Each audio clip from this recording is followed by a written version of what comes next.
אוקיי, אז ביצעתי את הרכישה, העליתי את הפרטים, לחצתי ל-check out ושילמתי דרך פייפל.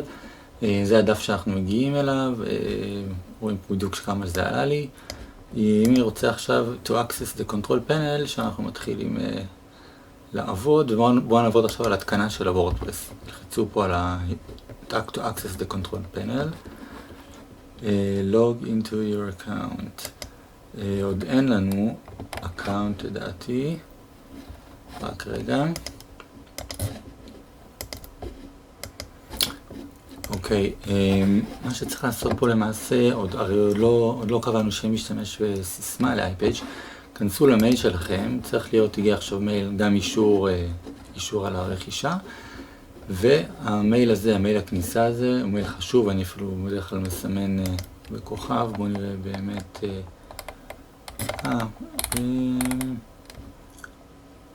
אוקיי, אני אסמן אותו, זה לא כמו שחשבתי, אין פה פרטי כניסה, הם לא קבעו לי, אבל הנה, אם עדיין לא נכנסת לקונטרול פאנל, צריך לקבוע סיסמה. אז אנחנו לוחצים פה. עכשיו בשלב הזה אנחנו כנראה נקבע סיסמה. בואו נראה מה יהיה בדף שיפתח לנו. כן, פה אנחנו נקבע סיסמה. נצטרך לקבוע פה כמה עניינים של הבטחה. אז אני אקבע סיסמה, רק שנייה אחת. עצור שנייה את הוידאו. אוקיי, אני קבעתי סיסמה. שימו לב שהכללים פה הם מאוד נוקשים. הסיסמה צריכה להכיל לפחות 6 מספרים. צריכה להכיל לפחות אות אחת שיהיה אותיות קטנות באנגלית, ולפחות אחת שיהיה אותיות גדולות באנגלית. צריכה להכיל לפחות 2 מספרים גם בנוסף.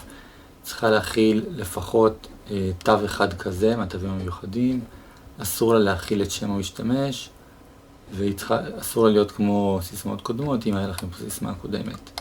שימו לב שאתם עומד בזה, ותזכרו את הסיסמה הזאת, תרשמו אותה איפשהו, שלא תאבדו אותה, חשוב מאוד.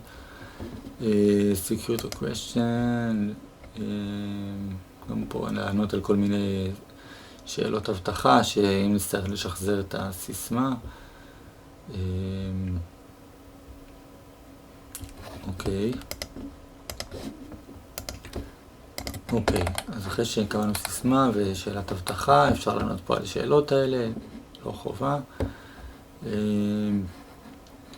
נלחץ פה על Save and Continue, אחרי שסימנו גם שאנחנו מסכימים לתנאי השימוש כמובן.